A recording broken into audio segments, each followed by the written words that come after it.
Bhagavad Gita begins with Dhritarashtra. Dhritarashtra vacha dharmakshetre kurukshetre samaveta yuyusavaha mamaka pandavasyaiva kim akurvata sanjaya. Okay, everybody is comfortable, can see. Now this is where the Bhagavad Gita begins, with Dhritarashtra. It doesn't begin with Krishna. And Dhritarashtra is very worried actually, because there are two meanings of the shloka Prabhupada gives. Number one, the direct meaning which we can take, that this battle is happening in a place called Kurukshetra. But an adjective has been used. What is the adjective? Dharmakshetra. Why? He was very worried. Just like if I give you some plate of sweet rice and I say, what did he do? No, why is the question? He ate only, no? If I am asking what did he do, then I have a doubt whether he will eat.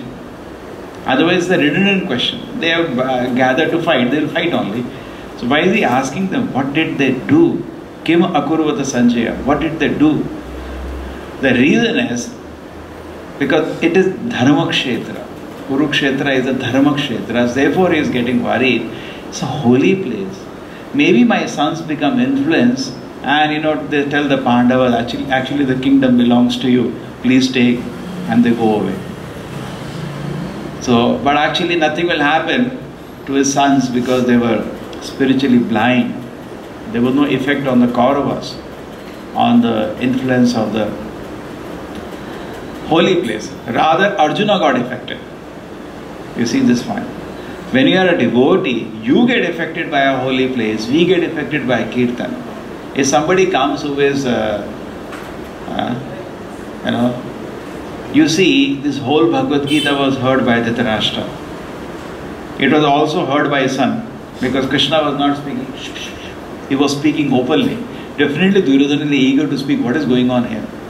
A lot of people were hearing. But there was no effect on Duryodhana or Dhritarashtra or so many other people. Sanjaya, were reciting this Bhagavad Gita, his hairs rise on the body. He says, he was in ecstasy. What a message this is. Arjuna, he fell at the feet of Krishna, he surrendered. Correct? But why nothing happened to Dhritarashtra? We don't see any mention in Gita. Dhritarashtra said, what a message. Or his son Duryodhana. So Bhagavatam gives an explanation of this. It says, what we mentioned in the morning also, Dharma projita kaitavatara paramo nirma saranam satam vedamasana mata shivadam tapatriyo anmulanam. It says this, to understand Gita Bhagavatam, our heart should be free from envy for any individual. If we have jealousy, envy for a person, we cannot absorb this beautiful message. Duryodhana's heart was always filled with enviousness for the Pandavas. Therefore, he could not absorb. Similarly, Dhritarashtra also was, some way or another, is a very complicated personality. Even though he knew Krishna is the Lord, but he said, I can't do anything. Now, this attitude is also not good. I can't do anything. When he knows something is right, we should do it. Helpless. When Krishna came for the peace offer, at that time Krishna showed a mini Vishwarupa in the assembly because Duryodhana wanted to arrest him. You know that? At that time Krishna showed, and Dhritarashtra, Sanjaya narrated to Dhritarashtra, Krishna is showing Adbhuta Vishwarupa, which later he showed in Gita in full detail. So Dhritarashtra cried, I am a blind man. My Lord, can I see? Krishna made him see even though he was a blind man at that moment. Imagine this much he knows.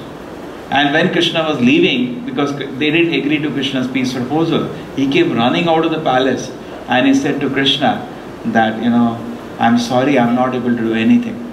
So Krishna said, here is a king, and he says he can't do anything. Basically made a joke. What kind of king is this? So that is his condition here. Because see, Bhagavad Gita is coming a part of Mahabharata. So little I have to tell you the detail why the statements are coming. So he could not digest because he was also not agreeable to the glories of Pandavas. So not naturally they were very glorious. So therefore he could not digest. So we also should be actually properly situated, and in our heart There should be no envy, jealousy for any individual, particularly for great Vaishnavas. Then we cannot absorb this message. It's a great mystery otherwise. So one reason we understood is that he's very worried what is going to happen. Prabhupada gives a deeper reason, which is the indirect meaning. He says Krishna has come, which is the Dharma Purusha itself. Correct? Krishna is the father of all religion. And he has come to a place, therefore Dharma Kshetre, field of religion he has come. In that, there is a dynasty of Kuru, because both Pandavas and Kauravas are actually, both are Kauravas. It was very wrong for Dhritarashtra to use the word Pandavas and Kauravas. He just wanted his sons to be the Kauravas, because Kuru is a king much before. So therefore, both are Kauravas. Even Dhritarashtra is a Kaurava. And sons of Pandu are also Kaurava. Pandu is also Kaurava. There is a great king before Kuru. His descendant become Kaurava. Just like Krishna is called Yadava. He is coming from a king called Yadu. Correct? Just like Lord Rama is called from Raghu Vamsha. So there is Yadu. This is Yadu Vamsha. So now, actually both are Kauravas. But he used to say, my sons Kauravas and Pandu's son Pandavas. If Pandu's sons are Pandava, then his sons are not Kaurava. They are Dhritarashtra's, technically speaking. But see, he was used. So in this field of Kurukshetra, in the dynasty of Kurukshetra, now the Krishna has come, the father of religion. What is going to happen now? All the unwanted plants a farmer will remove from the field of Kurukshetra. In the dynasty of Kurukshetra, the Supreme Lord is going to remove all the weeds and throw away. So that is what is being predicted. This is another meaning. Mamaka Pandavas Sheva Kim Akurvada Sanjay. Sanjay, what happened? Please tell me. Yes. Now I'll just read the translation, otherwise we will take 2 hours. Sanjay said, O king, after looking over the army arranged in a military formation by the sons of Pandu, King Duryodhana went to the teacher and spoke the following word. Now Sanjay is trying to, in this chapter, more of politics is there. This message will start from the 2nd chapter. Prabhupada says still don't jump over the 1st chapter, because Krishna is there. So we are interested in the whole thing. Chanting even of the names of so many soldiers is purifying. Why? Because Krishna is there. Because Krishna is there. Otherwise, what we have to do with the battlefield story? We are not interested. Because Krishna is there, we are interested. So we are interested in the whole detail. Okay? So he's saying king. Why is he saying king? Just to encourage Dhritarashtra. He's saying King Duryodhana. Raja.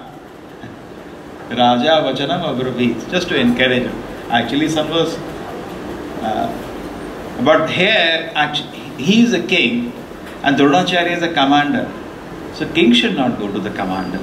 But no, he was a very good politician. His son. Actually, he was managing the world very nicely as any administrator of today. But he was completely bereft of any spiritual understanding.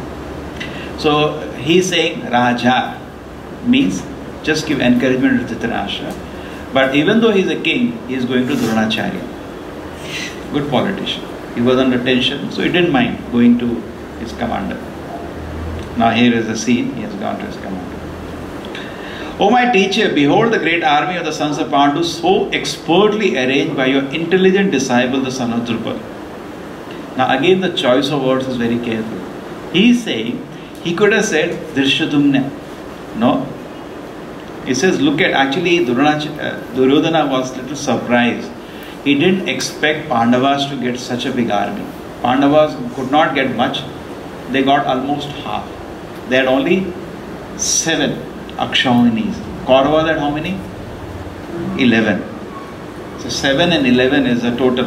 One Akshauhini means so many soldiers, so many elephants, so many chariots like that. It is some, you can say a few million. Huge. It's a huge, one battalion like today. One division. So they had 7, they had 11. So they were almost 1.5 times, we can see, bigger than the... So, but Duryodhana was not even expecting that much. But when he saw the whole army, and Drishyadyumna was son of Drupad. Now Drupad and Dronacharya have some problem. I will not go to that. It will take another 1 hour. Some problem they had. For that you can read Mahabharata. And therefore he is saying son of Drupad to incite him. Because he knew Dronacharya is very affectionate to Arjuna. So he may not properly fight on him. Actually, Arjuna was a pet disciple of Dronacharya. The Pandavas by nature are very virtuous. They were very Vidura, Bhishma, Dronacharya, very attached to them. Had a lot of affection for them. So therefore he is saying son of Drupad, so that to incite him. Because he knows Drupad and him are not on good terms. And he didn't say Drishtadyumna. And basically, so expertly arranged by your intelligent disciple son of Drupad. And again, Drishtadyumna was given birth by Drupad with the vow that he will kill him. He knew that Dronacharya. But Drishtadyumna came to Dronacharya, can you teach me how to fight? And he taught him. It doesn't matter. I'll die one day anyway, I'm going to die. But that's what Brahmana means, very liberal minded. Doesn't matter. I'll die means I have to die any day. Let me do my duty. Doesn't matter what's the cost. So he taught him. So therefore, he has taken that name. Look at it. You only taught him and he has arranged the army against you.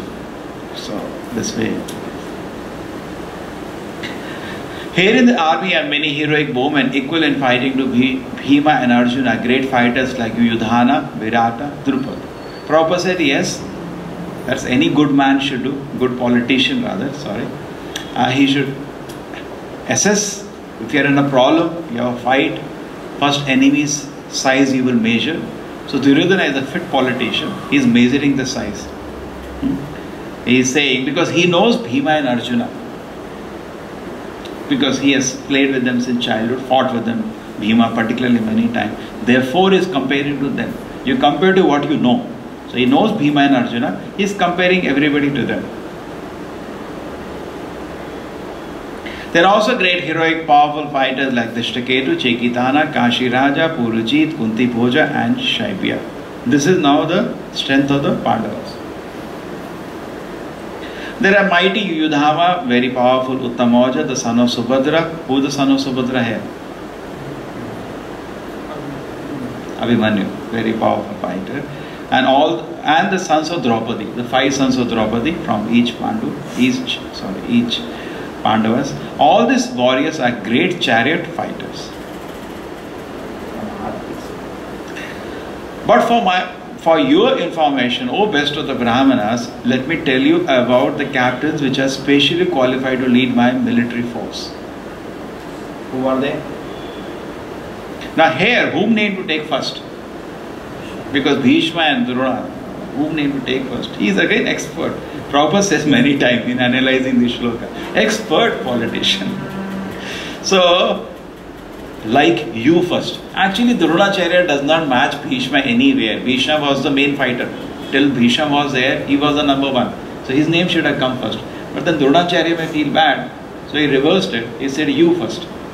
The reason is, Bhishma will not mind because Dronacharya was a Brahmana.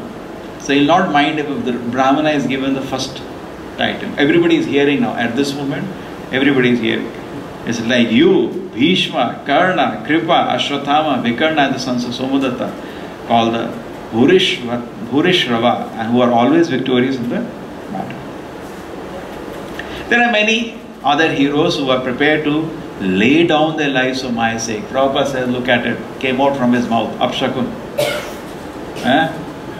He says, Madarte Tyakta Jivitaha. For me, they are ready to give up their life, and that is what is going to happen. All are going to die in the battle. So this is so surprising. In the beginning itself, from his mouth it has come out. All of you are ready to give life for my sake. Gone. All of them are very equipped with different kind of weapons, and all are experienced in military science. Our strength is immeasurable, and we are perfectly protected by grandfather Bhishma, whereas the strength of the Pandavas, carefully protected by Bhima, is limited. So he is saying here, he was always envious of Bhima. Therefore, you see this kind of talk, what Bhima will do. That is, otherwise he didn't have to speak like this. All of you must now give careful support to grandfather Bhishma. Now, in the previous shloka, you see, he has glorified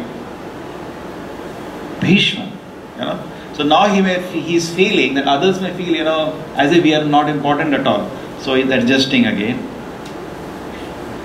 You see, when Arjuna saw the battlefield, Arjuna started crying and he went to Krishna. Krishna, do we have to really fight this war? Nothing like this happened to Duryodhana. Duryodhana just behaved like a politician. What anybody does today. So because he has given so much value to Bhishma, now he is feeling others may feel bad.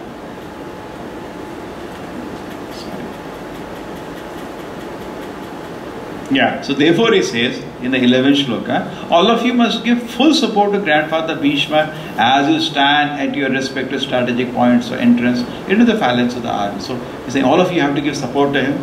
There's so many reasons. He's an old man now. He may get engaged in one side. So he's putting everybody in proper place. Then Bhishma, the great valiant grandsire of the Kuru dynasty, the grandfather of the fighters, blew his conch shell very loudly, making a sound like a roar of a lion, giving Duryodhana joy. So, I'll do my duty, I'll fight this war. Maybe Duryodhana is doubting whether he will fight or not. So, no, don't worry, I'll do my duty. Said, I'm ready for fight. After that, the conch shells, drums, bugles, trumpet sounds were all suddenly sounded and the combined sound was tumultuous. Prabhupada gives one more note here. He said, look at it. When the war is there, the top people are there in the front. Today what happens, the defense minister, all these people will hide below a bunker and the poor soldiers will go and die. Just like that Nehru created the China war, unnecessary actually.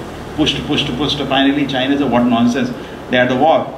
And who died? Those soldiers. And he was having nicely butter bread peacefully in his that is how today happens. Just some fancy whim, something they declare war. But if they know they have to be in the front, then they will think 100 times. Correct? But today it is not like that. But here you see, except Dhritarashtra was blind, everybody was on the battlefield, including Bhishma, who is practically of the age of a grandfather. On other side, both Lord Krishna and Arjuna, stationed on a chariot drawn by the white horses, sounded their transcendental conch shell. So here's a Bhishma and other people sounded conch shell. Other side, we see Krishna and Arjuna have blown their conch shell. Lord Krishna blew his conch shell called Panchajanya. Krishna is everything. Panchajanya is the conch shell of Krishna.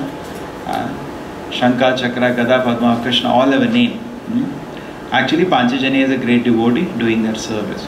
Arjuna blew the Devadatta, that was given to Arjuna by Indra. Bhima, the voracious eater and performer Herculean task, blew his terrific conch shell called Paundra.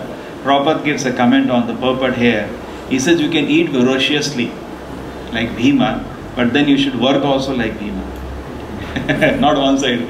You eat voraciously, then you don't do anything. So Bhima was eating. Practically he used to eat as much as all the other Pandavas and Kunti together. You know, they used to make, Draupadi used to cook every day. One side is for Kunti and the 4 Pandavas, and one side for Bhima, equal, 50-50. That much he used to eat. But then he used to work also like that. It's not that simply we eat and then work, we can't do anything. That is not good. So this goes on. King Yudhishthira, the son of Kunti, blew his conch shell, the Ananta Vijaya. Nakula and Sayadeva blew theirs, Sughosthana and Mani Pushpaka. The great archer, the king of Kashi, the great fighter Shikandi, Drishadumna, Virata, the unconquerable Satyaki. Satyaki was a very powerful warrior. Drupada, the son of Draupadi, and others, O king, such as the mighty armed son of Subhadra. Who is there again? Abhimanyu. All blew their respective conch shell. So this is what it happened. The blowing of the different conch shell became uproarious, vibrating both in the sky and the earth. It shattered the heart of the sons of Dhritarashtra. Now, much more people have blown the conch shell on the Kaurava side. The army was bigger, 1.5 times bigger, so much more. But we don't see Pandava's heart are shaken. But Pandavas are smaller in number. When they blew their conch shell, Kaurava's heart is shaken. There is no mention here, Pandava's heart was shaken. What is this? Why? So Prabhupada says here, point is, Pandavas knew Krishna is with us. So they were not at all worried. That's the nature of devotees. Devotees having taken shelter of Krishna. Because Krishna also says in the Gita, what he says? Kaunteya pratijanihi name bhakta pranashyati. Arjuna, go and declare, my devotee will never be in trouble. They will never perish. So in the same way, Pandavas are very confident because they have taken shelter of Krishna. So we also, if we take shelter of Krishna, nothing should disturb us. Therefore Prabhupada says, Fear should not exist in a devotee's consciousness. Because everybody in this world is suffering because of fear. What will happen? What will happen? No. Devotees take shelter of Krishna. They are peaceful. They are not scared of him. At that time, Arjuna, the son of Pandu, seated on the chariot, bearing the flag marked with Hanuman, took up his bow and prepared to shoot the arrows. O king, after looking at the sons of Dhritarashtra, drawn in the military array, Arjuna then spoke to Lord Krishna in these words. Now here's some important point. Prabhupada says this very nicely. He said, why did he have a flag marked with Hanuman? Prabhupada says the reason is, devotees always begging the mercy of previous acharyas. He said, you should have always this consciousness. Always we should pray to the previous acharyas. And always our attitude should be, I am helpless. Please give me your mercy.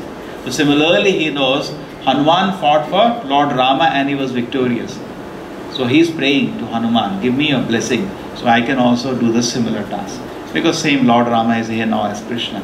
So give me your blessings. So that was the... Now this is another shloka which is at least very important points are here.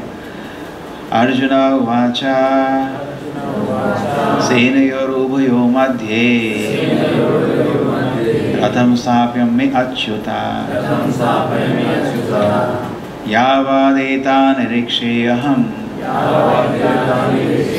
yodho kamanavasitan kaimaya sahayodhavyam asmin rana samudyame. Arjuna said, O infallible one, please draw my chariot between the two armies so that I can see those present here who desire to fight and with whom I must contend in this great trial of arms. Now, why does he use the word? Now, first time now, Arjuna is addressing Krishna. Every time Arjuna addresses Krishna, he uses a particular name definitely for that context. And every time Krishna addresses Arjuna, whatever name he uses different names at different times. It has a meaning. Just imagine their consciousness. They are choosing word. Prabhupada says every word is properly weighed and kept. Just like you weigh and then. And they were speaking extempore like that. What a beautiful consciousness they have. So Arjuna is saying, Ratham Stapyam me Achyuta. Why did he say Achyuta? Because first thing, he is feeling embarrassed. Arjuna is a great devotee. He is feeling embarrassed that he has to order Krishna. You are telling your driver, please take the car there. And who is driving the Lord? You'll feel ashamed. Take car to, you say, Vijay, and you tell him who is the driver, Krishna. You'll feel ashamed actually. So he is feeling embarrassed. So therefore he is saying Achyuta. Achyuta means infallible. My Lord, even though you are my driver, you do not, your position still remains the Supreme Lord. We never say to a servant, tomorrow I'll come and wash your plates. We never say that. So servant in this world is properly misunderstood. When we say that you have to become servant of Krishna, people don't like it because servant, the attitude is servant means there is no respect. But Krishna, the servants, they do service out of love. And Krishna is eager to serve his devotees. It's a different thing. The servant of Krishna, this service out of love, it's a great pleasure. And just like a mother takes care of the child, even though she is doing service, it is pleasure. Correct? Similarly, when Arjuna is serving Krishna, it's a great pleasure. And Krishna only chose. So Krishna, another name, Achyuta. Why? Second reason Achyuta, because you have given your promise that you will do this work. You never fall from your promise. Achyuta. Achyuta means who falls down. Achyuta never falls down. You don't fall from a promise. You don't fall from your position. You are still my Lord. So please. So he is feeling embarrassed. Therefore saying, please drive my chariot. Let me desire who is willing to fight, with whom I contend in this great trial of arms. Let me see those who have come here to fight, wishing to please the evil-minded son of Dhritarashtra. Now he is not being envious, he is not jealous, otherwise he cannot digest Gita. Is he jealous of Duryodhana? No. He is telling the fact. They offer to Duryodhana that we will take only 5 villages, even though they are the rightful inheritors of the whole kingdom. Correct? Just give us 5 villages, you have the whole kingdom. Even that he did not agree. We all know that. He said, I will not give you land where you can put 1 pin. And definitely he is an evil-minded person. He tried to kill the Pandavas so many times. He tried to insult their wife. So therefore there is nothing wrong when he says, so tell a thief is not envious. It's a fact. So he has no envy. Rather he is going to, few more shlokas later, he will ask Krishna, Krishna, can you forgive them? So it's not that when we are a great-hearted person, we don't see the truth. He is seeing the truth. Duryodhana is an evil person. But still he asks Krishna, Krishna, can you forgive them? So that is perfect. There is nothing wrong here. Sanjaya said, O descendant of Bharata, having thus been addressed by Arjuna, Lord Krishna drew up the fine chariot in the midst of the armies of both parties. So Krishna took the chariot, and particularly he took the chariot just in front of Bhishma and Drona. Carefully, he knew what is good. Actually, Arjuna is in a level of prema. Shraddha, Sadhu, Sangha, Bhajana, Kriya, there are 9 platforms. Arjuna is in the topmost platform. But Krishna, for Gita to come out, little bewildered him. And therefore Arjuna, he knows what is going to happen. Therefore is predicting. We see now. In the presence of Bhishma and Drona and all the assembled chieftains of the world, the Lord said, just behold Partha, all the Kurus assembled here. He said, Arjuna, watch. That's all. This much only comes from Krishna in the first chapter. Krishna is not coming in the first chapter again. Arjuna, see. And he predicted the mind of Arjuna. He knows, I have done that work. Now his mind is bewildered. And he knows even though he is a great warrior, his heart is very pure and soft. He knows what is going to happen to him. See, Duryodhana also saw so many elders on opposite side. Nothing happened to him. Because he is just a crooked politician like today. But Arjuna is not like that. Even though he is a powerful warrior, his heart is very soft. So Krishna could know what is going to happen. He is predicting that. Arjuna, look. And the chariot is particularly in front of Drodacharya and Bhishma. And he knows what is going to happen here.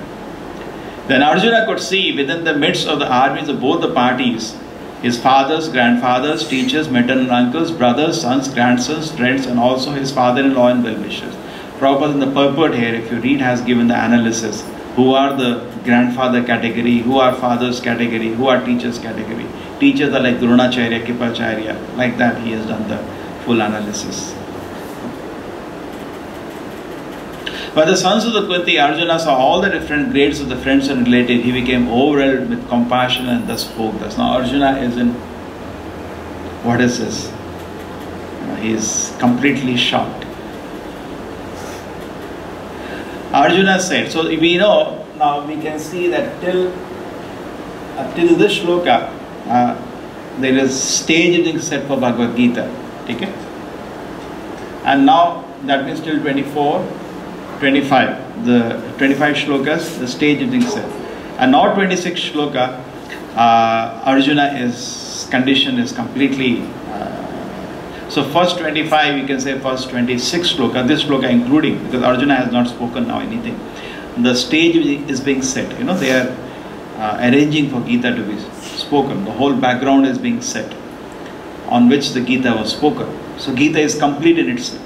If this was not done, suppose somebody say, why did this first chapter? Then we don't know in what context this discussion is going on. So properly they have arranged the whole situation in the first 26 shloka. Arjuna could see within the midst of both armies, this we have done. 27. When the son of Kunti, Arjuna, saw all the different grades of friends and relatives, he became overwhelmed with compassion and spoke thus. Yeah. So in the stage setting, you can take 27th also. 1 to 27, the shloka of the first chapter is setting the scene. Now in 28 shloka, Arjuna's mouth is opening. Till now Arjuna has also just mentioned to Krishna, take my army, but in the context of Gita nothing happened. Now Arjuna will give 5 reasons why he does not want to fight this war. They will start now. Arjuna said, My dear Krishna, seeing my friends and relatives present before me in such a fighting spirit, I feel the limbs of my body quivering and my mind and my mouth drying up. No, these are the symptoms, even in psychology, symptoms of stress which are coming. His mouth is drying up and his body is quivering. I remember when I was a small boy, one time in school, I had to speak something. You know, they have the discussion. I went, I could not speak anything. We 4th or 5th class, I just stood there for 5 minutes and ran away. So much tension, so many people. So Arjuna also, now he's a warrior, but when he sees his grandfather, his teacher, everything, all ready to fight, definitely we can understand. But at his position it should not have happened. At prema level, devotee just wants to serve the Lord. Krishna wants it, he does it. But Krishna, because created some bewilderment, he is like us now, so we can understand his position. Even we will be in this similar condition. My whole body is traveling, my hair is standing on the end, my bow gandiva is slipping from my hand, my skin is burning. He is being very straightforward. He is not duplicitous like this. He is honest. What is in his heart is speaking. That's the nature of a devotee. Devotee is always simple. He is not, otherwise Vedavyasa is not going to record this conversation. Is it because Arjuna is, and Krishna is not going to reply anything. Is completely, we should be in front of Krishna, thoroughly honest like this. Krishna, this is my condition. Correct? If we not admit our weakness, why will Krishna help us? We should, if you go to a doctor, we say 100 times, you should admit, doctor, I am sick. Then doctor will guide you. You say, I am fine. And what is the use? So we should, he has completely is putting forward in front of Krishna his situation. Honestly, whatever he is feeling. My whole body is trembling, my hair is standing on the end, my bow gandiva is slipping from my hand, and my skin is burning.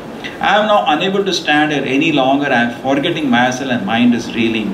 I only see causes of misfortune. Oh Krishna, killer of Kesi demon. Now you see, why killer of Kesi demon? He has used a term now again.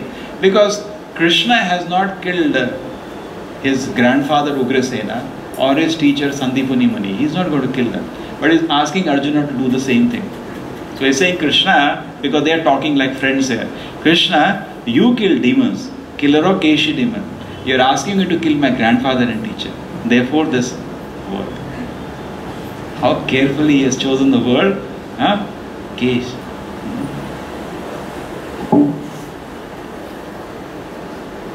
I do not see how any good can come from killing my own kinsman in this battle, nor can I, my dear Krishna, desire any subsequent victory, kingdom or happiness. O Govinda, what we shall, or what avail to us is the kingdom, happiness, or even life itself, and though for those whom we want, desire them, are now arrayed in this battlefield. Why Govinda? Govinda means who give pleasure to the senses. Krishna, you are supposed to give pleasure to our senses, and rather you are giving me so much distress now. He is talking like a friend now. In the second chapter, we will surrender to Krishna. That's a separate issue. So therefore, he is pulling his leg. Oh Madhusudana, again, killer of a demon called Madhu. Oh Madhusudana, you kill demons and I have to kill my teacher. When teachers, fathers, sons, grandfathers, maternal uncles, father-in-law, grandson, brother-in-law and other relatives are ready to give up their lives and properties and are standing before me, why should I wish to kill them even though they might otherwise kill me? Why should I do that? Oh maintainer of all living entities, what is the word used here? Janardana. And you are a maintainer of living entities and you want a holocaust here, what do you call it? You are a maintainer of living entities and you want everybody to be killed. A contradiction. Janardana, you want millions of people to die. Again he is intended pun. There is no pun intended. O maintainer of all living entities, I am not prepared to fight with them even for the exchange of the three words, let alone this earth. What pleasure will be derived from the killing the sons of Dhritarashtra? It's a little small, but not big. Sin will overcome us if we slay such aggressors. Therefore, it is not proper for us to kill the sons of Dhritarashtra and our friends. What would you gain? What would we gain, O Krishna? Husband of goddess of fortune. Now again the word Madhava. Madhava means husband of goddess of fortune. Means Why you are creating misfortune? You should create fortune. But today you have created misfortune. You have brought me here. And how could we be happy by killing our own kinsmen? O Janardana, although these men, their hearts overtaken by greed, see no fault in killing one's family or quarreling with friends, why should we, who can see the crime in destroying a family, engage in these acts of sin? With the destruction of the dynasty, now he is giving some low-level scripture, he is giving compassion, he is giving logic, now he is giving some Shastra also. With the destruction of the dynasty, eternal family tradition is vanquished, and the rest of the family becomes involved in irreligion, correct? When so many men are going to die here, families are destroyed. So where is the samskara and training for the children? Is a question. So what will happen to the children?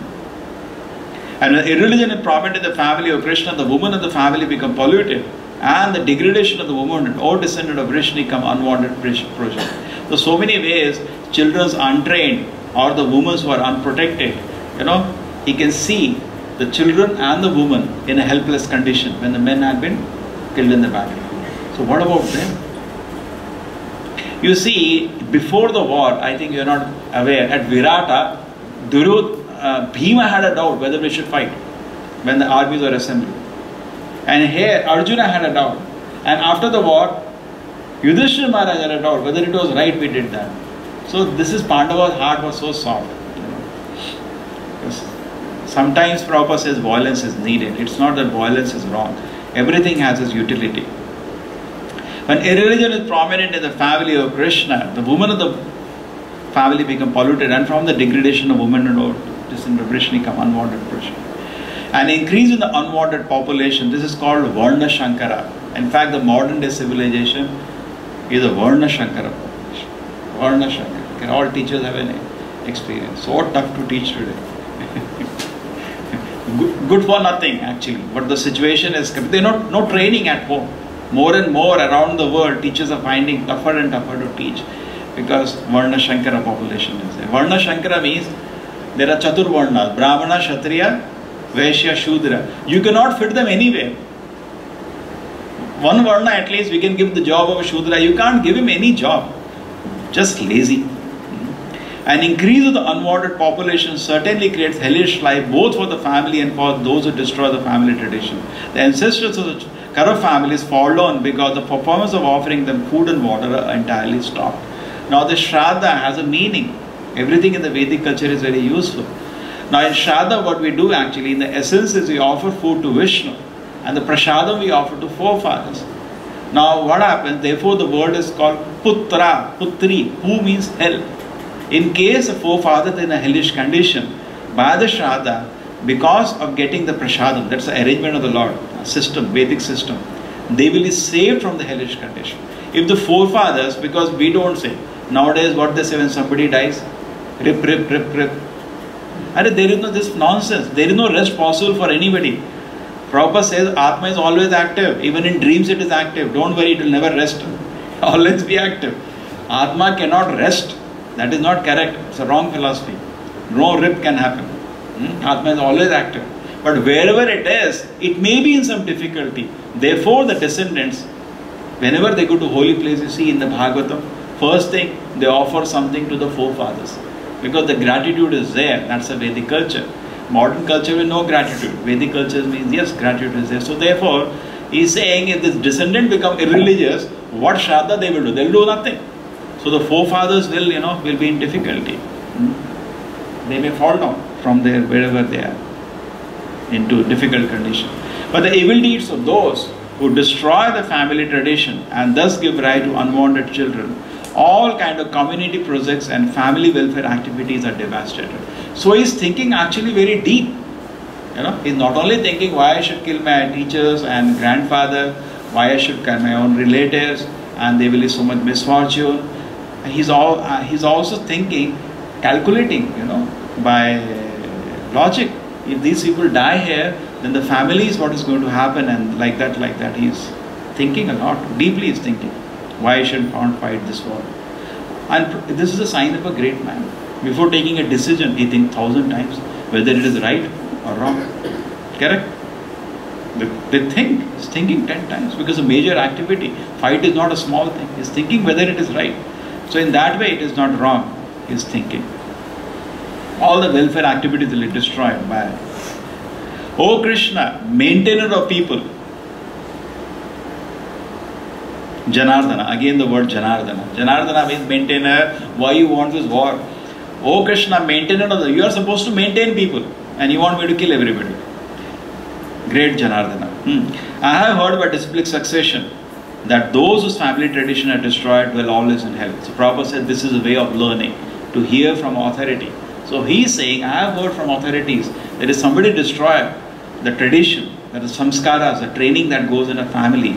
You know, there are dash samskaras which says that happen even from namakarana, like that, all the samskaras, starting rather from Garudana samskara. These are purification for the soul, different things. If somebody destroys that, he will go to hell. Painting is made nicely. Krishna is just smiling. He's having his own. What is he speaking? You know, they have that, everybody nowadays have a famous thing. They say, I am cool. Arjuna, many philosophers, even in the West who studied Gita, they said, this is amazing.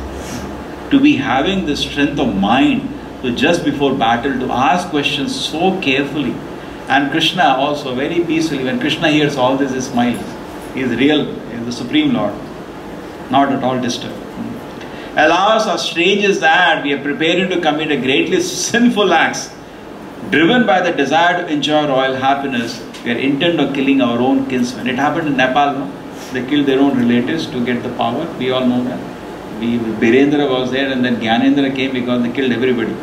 You know.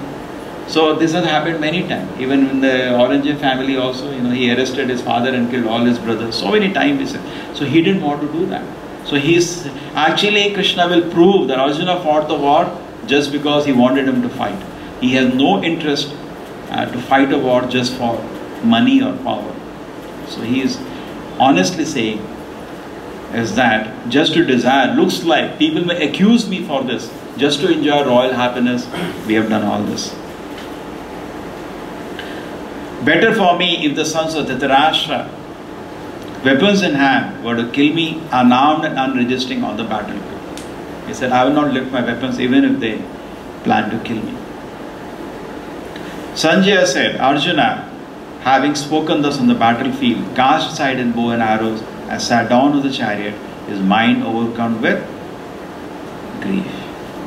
Now Arjuna finally, this is the last, first chapter ends. There is no Krishna. And actually next shloka, the second chapter comes where Arjuna breaks down. Tears are coming from his eyes. Tam tada kripaya vishtam ashubhu nakshalekshana vishidam tamidam vakyam ivacha madhusudana. Okay?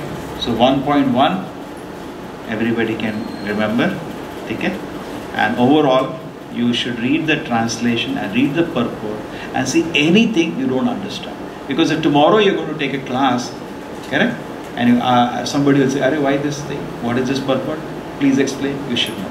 So overall, I explained you the essence now. Second chapter is very huge. In fact, Krishna, the Gita is organized very nicely. First chapter, most of the questions, 4 questions have come. You sit down and find out what are the 4 questions. Tell me next time.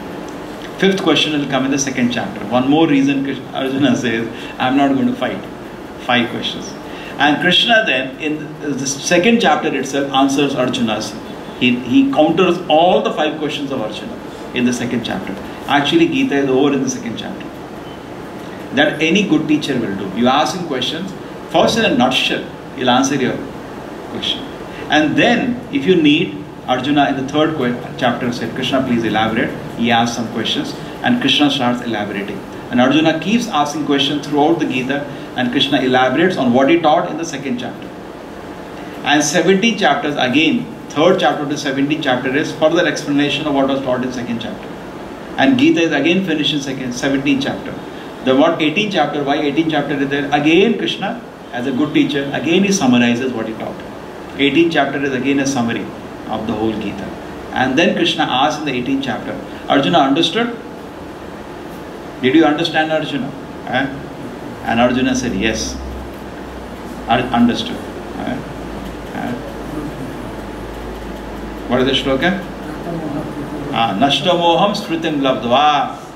He says, Krishna, my all illusion is over. Smritim labdva. He has come back to his now prema level. Smriti, memory has come back. Tav prasadat, by your mercy, my Lord, it has happened.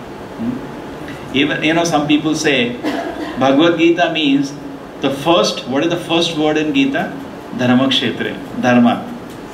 And the last shloka, what is the last shloka of Bhagavad Gita? Yatra Yogeshwara Krishna, Yatra Partha Dhanurdhara, Tatra Shri Vijaya Bhuti, Dhruva Netir Matir Mama. So last word is Mama, first word is Dharma. So Bhagavad Gita means Mama Dharma, my duty. And then that's over in the close of Bhagavad Gita. That I know, do your duty. And no sir, first thing, define what is me. I agree, even this much we will give, my duty. Define what is me first. Is it the body or is it the soul? Because suppose I am a Pakistani here, my duty is different. Like in America and Boston, they did the bombing. They never felt they are American, otherwise why they will do that? They were from some other country. So based on your identity, you act. Somebody will spy for Pakistan, he is in India, but he is feeling my identity is I belong to Pakistan. So if you think I am the soul and I am the body, your duty will change. So even that is not so easy. We can agree, we can grant my duty, but then who is me first? Let us define. So it is not so easy actually. In fact, many people feel after hearing Arjuna's argument, they say, Arjuna was correct, no? You need to hear all Bhagavad Gita to understand why still he had to fight. And also in Bhagavad Gita itself, Krishna says, Himsa, ahimsa is a divine quality. Later when Krishna is listing the divine quality, he lists ahimsa also. But we know in Gita, continuously Krishna keeps telling, kill, kill, kill. Now this is also perplexity. Why Krishna is ordering violence when he says non-violence is a divine quality? In fact, Gandhi could never understand that. And what he did, he was faced with a riddle. Because he wanted to justify non-violence movement from Gita. So what he did, he said this battle never occurred. And there Krishna was never God. He never even understood. Rama he had faith. But Krishna he didn't know only. He said, I am maybe historical personality. And he said there were no Pandavas. Pandava means 5 senses. And Kaurava means thousands of desires. Now this kind of thing we should not do. It's completely unauthorized. Because we know Gita is part of Mahabharata and there were people, Bhima, Arjuna, not that there are some senses and Pandava mean 5 senses and he did like that. And whole Gita turned it around and he made the whole Gita into allegory. We should not do that. Okay? Therefore, Gita should be learned in what way? In Bhagavad Gita, it is given that. Just like in a medicine bottle, it is given how to use a medicine. Correct? In the Bhagavad Gita, it is given Tadavidhi. That's why morning we are discussing. Even scientists are sincerely trying to know the truth, but they are not taking the right process to know the truth. What is Krishna saying in Bhagavad Gita? Tadavidhi. If you want to know the truth, pranipatena. Surrender.